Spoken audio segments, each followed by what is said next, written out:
Talagang ayaw tantana ng Raker si Diwata, oh. Pangilang balik na yan mga ka-channel. Ayaw talaga tantana ng clearing.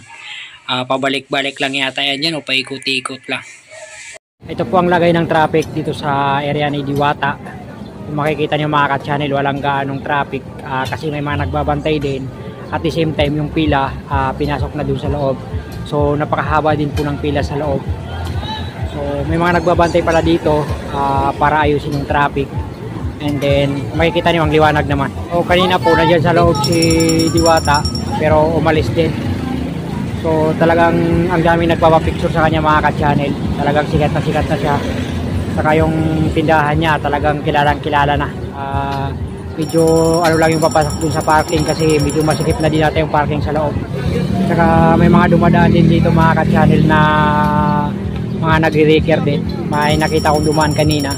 So yan po ang lagay ng traffic dito sa parisan ni Diwata Overload. So kung makikita nyo doon lang nagkaka-traffic doon sa mapapasok talaga sa kanyang tindahan. Kasi ang daming-dami talagang pumapasok mga ka-channel.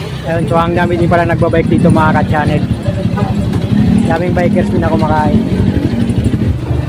So yan mga ka-channel, dahil may lumabas na isang sasakyan, kapasok na naman na isa. So ganyan po yung senaryo ng pila ng mga sasakyan dito mga ka-channel. So sa lahat po pala ng pupunta dito, ang bayad ng parking ng motor is 20 pesos. Ang bayad po ng sasakyan ay 50. So sa mga, para po sa kalaman ng iba, yung pupunta dito, yan po ang bayad ng parking. So kung makikita nyo mga ka-channel, yan po yung Raker na dumaan na naman. So ganun kabantay sarado yung area ni Diwata. Yan, may Raker na naman po na dumaan mga ka-channel.